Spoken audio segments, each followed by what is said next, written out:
আমার প্রাণ প্রিয় মা ও বোনেরা, সাংবাদিক বন্ধুরা, সবাইকে জানাই সালাম, আসসালামু আলাইকুম। আজকে আমরা এখানে সমবেত হয়েছে আপনারা যারা অনেক কষ্ট করে নদী এবং বালুচর পেরিয়ে এখানে এসেছেন, শুধু আগামী দিনে দেশ নায়ক তারেক রহমানের নেতৃত্বে একটি গণতান্ত্রিক বাংলাদেশ প্রতিষ্ঠার জন্য। গত কয়েকদিন আগে এখানে একটি সমাবেশ হয়েছে। আমি খবর নিলাম 18টি ষোলো নৌকা এসেছে মানিকগঞ্জ থেকে, আরো কিছু নৌকা এসেছে শাহজাদপুর থেকে। কি আমি সত্য বললাম না মিথ্যা বললাম? ওখানে মেড ইন বাংলাদেশের লোকজন ছিল। আজকে মেড ইন চৌহালির সমাবেশ। কি এখানে চৌহালি বাইরে কেউ আছেন? কেউ মানিকগঞ্জ থেকে এসেছেন, কেউ শাহজাদপুর থেকে এসেছেন, কেউ নাগরপুর থেকে এসেছেন না, এটা অরিজিনাল চৌহালিবাসীর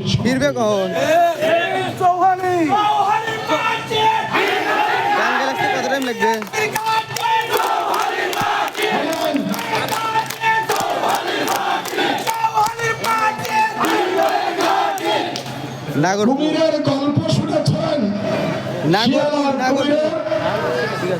একটি বাচ্চাই বারবার তারা প্রদর্শন করে।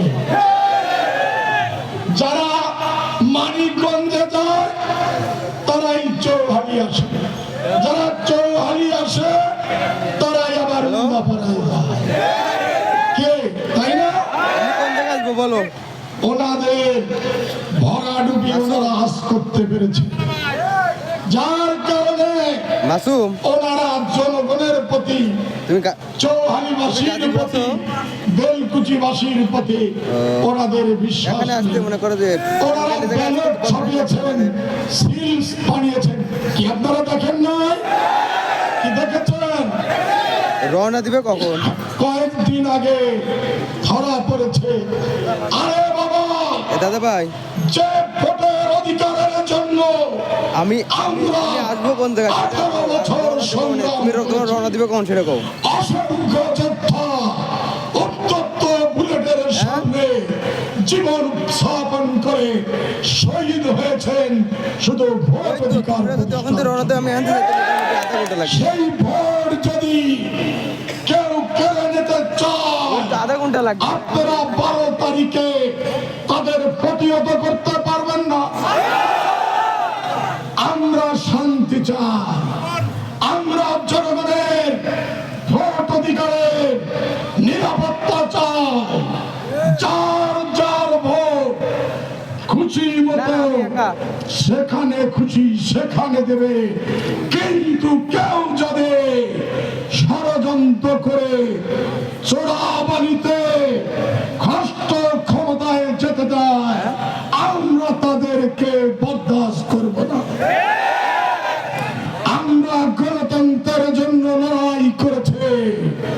আমরা 11 তারিখ থেকে ভোট কেন্দ্র পাহারা দেব গণতন্ত্রকে প্রতিষ্ঠার জন্য। কাজেই আমি প্রথমেই আমার দলের নেতা কর্মী এবং ভোটারদের বলবো, 17 বছর আমরা ভোট দিতে পারি নাই। আগামী 12 তারিখ আমরা অবশ্যই ভোট কেন্দ্রে গিয়ে ভোট দেব। আমি প্রশাসনের ভাইদের বলবো, অনেকে বিগত দিনে একটি দলের পক্ষে কাজ করে অভ্যস্ত হয়েছে, কিন্তু